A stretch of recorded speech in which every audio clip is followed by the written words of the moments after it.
Soy Ricardo Ruiz de la Serna, soy profesor de Historia del Mundo Actual en la Universidad de San Pablo CEU de Madrid, en las titulaciones internacionales, y también soy el autor del libro El genocidio armenio, en editorial Última Línea, que se publicó en el año 2022 y que trata de presentar para el público en español lo que fue la gran tragedia del genocidio armenio.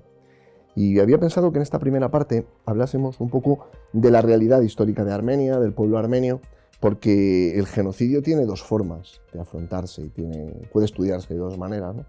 O bien yendo derechamente al genocidio, y entonces empezaríamos hablando de los terribles acontecimientos de 1915 hasta el incendio de la ciudad de Esmirna en 1922, pero sería una forma muy incompleta de aproximarse al genocidio, porque es muy difícil imaginar un genocidio sin conocer la vida que había antes, sin conocer cómo era la vida de las personas que sufrieron el genocidio. Y hay otra forma de explicarlo, que es como me gustaría que lo afrontásemos en este rato de conversación, que es aproximándonos en primer lugar a la historia de Armenia, a la historia del pueblo armenio, un pueblo muy antiguo, un pueblo que llega al territorio de la Armenia histórica en torno al año 1200 a.C., el primer pueblo en convertirse al cristianismo como pueblo, antes incluso del edicto de Constantino, en el año 301. De ahí que en la historia del pueblo armenio, pueblo, religión y en particular la cruz hayan estado tan presentes. Yo tenía un amigo armenio que reflexionaba sobre la curiosidad que supone que desde los trazos de la cruz se pueden hacer todos los trazos del alfabeto armenio, que por cierto lo inventó un monje, lo inventó Mesrot Mashtots, que inventó el alfabeto armenio. La primera frase que escribió es una cita del libro de los Proverbios. Para experimentar esta escritura, él comienza escribiendo. Ya hablaremos de eso dentro de un ratito. Porque primero habría que definir a qué nos referimos con Armenia. Armenia tiene dos sentidos. Por una parte es una realidad geográfica. Es un territorio comprendido entre el Tigris, el Éufrates y el río Aras, donde la cultura armenia florece en el espacio en torno al lago Van, en lo que actualmente es la República de Turquía, donde están los territorios históricos del pueblo armenio, a donde se establece en ese proceso migratorio a partir del año 1200 a.C. Y Armenia es también una cultura y un pueblo. Y el vínculo entre territorio y pueblo en este caso es importante, porque hoy no se corresponde el territorio de la República de Armenia con el territorio de la Armenia histórica. Como mencionaba antes, la Armenia histórica está hoy repartida entre el territorio de la República de Armenia, de Siria, de parte del Líbano y de la República de Turquía.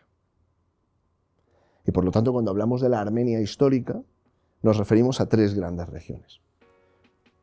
La región más antigua de Armenia, que es la región alrededor del lago Van, en lo que actualmente es la República de Turquía, la llamada Armenia Occidental. Después hay otra Armenia, que es la Armenia Oriental, donde está hoy la República de Armenia, en torno al lago Sevan. Y después hay una tercera región muy importante en la historia de Armenia, que es Cilicia, donde florece en la Edad Media un reino armenio, que es el reino armenio de Cilicia, uno de los últimos reinos a quienes los emperadores de Bizancio trataron de recurrir ante la amenaza de los otomanos, que ya avanzaban sobre lo que quedaba del imperio bizantino y amenazaban con poner cerco a Constantinopla, como finalmente sucedió. Visto así, la tragedia del genocidio adquiere una nueva dimensión, porque el genocidio se perpetra en las tierras históricas de los armenios. Los armenios van a sufrir un proceso creciente de alienación en su propia tierra, persecución en su propia tierra y finalmente exterminio en su propia tierra. Hasta el punto de que las comunidades armenias de la Armenia histórica nunca se recuperaron. Después del genocidio, los armenios supervivientes estuvieron condenados a ser minorías en la tierra donde se establecieron y en la tierra donde la cultura armenia floreció. Minoría en la República de Turquía, minoría en Siria, minoría en el Líbano. Por eso, la dimensión territorial tiene su importancia. Después, claro, hay que prestarle atención a los rasgos característicos de la cultura armenia. Un primer rasgo importante es el idioma. El pueblo armenio atesora el idioma que decía antes que le había dado alfabeto el monje Mesrot Mastots, atesora el idioma como parte de la tradición, y esto va a crear un vínculo muy especial entre la lengua y los libros. Contaba Ryszard Kapuscinski, gran periodista polaco, recordando el genocidio armenio, cómo hay un momento en el cual un monje continúa escribiendo y cuando ya no puede escribir más, cuando ya siente que se va a morir, dice: hasta aquí escribió este monje, y hay una siguiente línea en la que dice: y otro monje continuó su tarea de mantener viva la lengua, de mantener vivos los libros, ¿no? Durante el genocidio hubo familias que partieron los libros y los dividieron, y cada miembro de la familia rescató un fragmento para que al menos algo del libro pudiera salvarse. Hoy en la República de Armenia hay un instituto que yo recomiendo a todos los que visiten la República de Armenia que hagan una excursión y que le dediquen tiempo, que es Mate Nadaran, el Instituto de los Manuscritos Antiguos, donde se conservan muchos de los libros, no solo que se salvaron durante el genocidio, sino que los monjes armenios escribieron e iluminaron, ilustraron desde la antigüedad.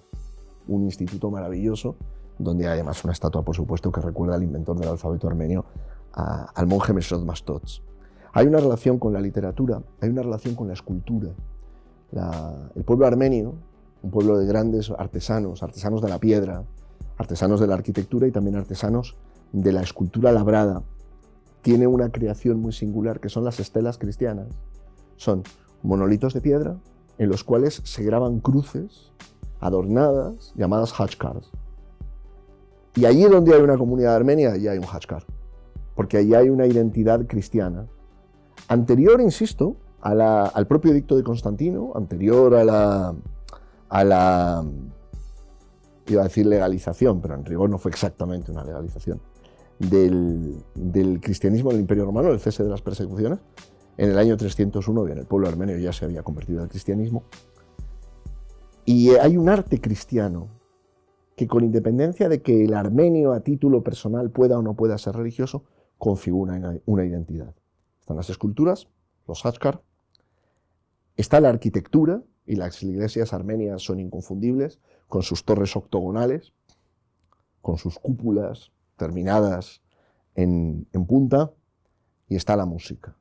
La música religiosa armenia es una música inolvidable, una música coral de canto llano, muy vinculado al oficio religioso de la Iglesia Apostólica Armenia, y por lo tanto los armenios van a tener el cristianismo no solamente como parte de su vida de fe, sino como parte de su identidad cultural.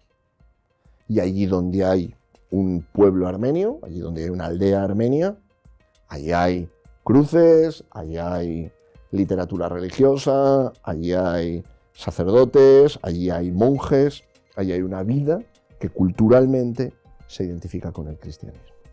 Esto hizo que durante la Edad Media, en la Armenia histórica, floreciera primero el reino de Armenia, el reino cristiano, y después el reino armenio de Cilicia, también otro reino cristiano.